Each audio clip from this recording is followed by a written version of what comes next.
Umuwi na lang ng Cebu, mag-aaral na lang. Hindi na ako pinabayaan, ako at ang family ko.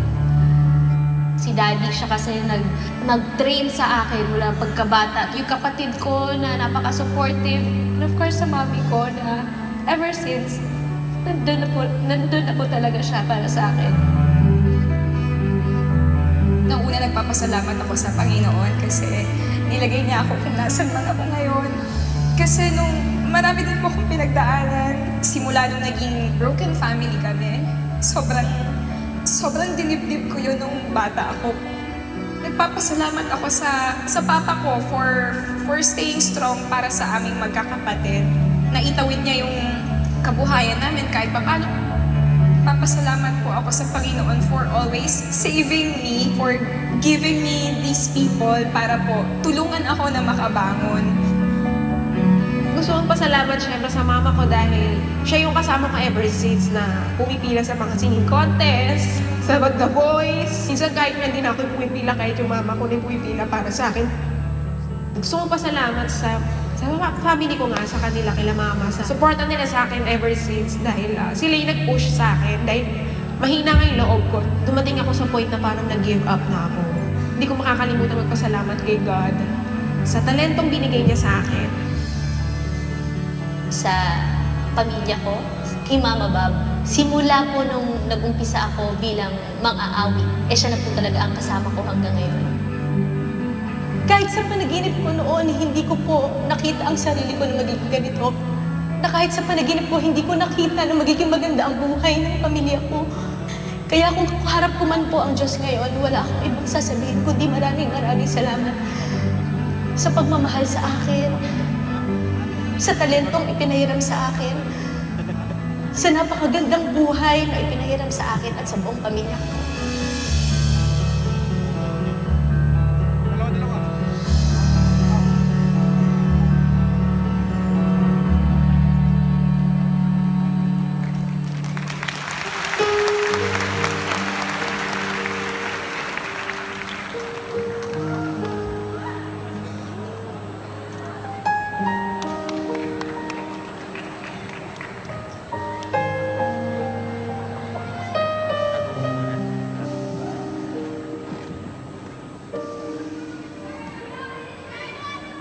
Huwag ka na umiyak sa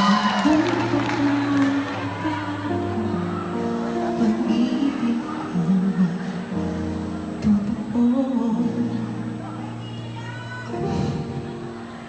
Pakiramdam mo wala akong sabi, umuwi ka saya.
Kumapit ka, kumapit ka.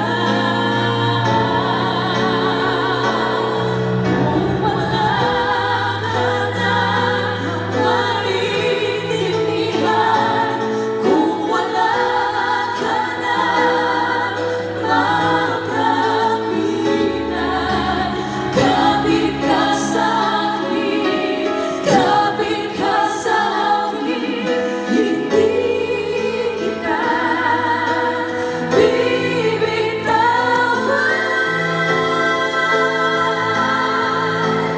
hindi kita pababayaan, hindi kita pababayaan.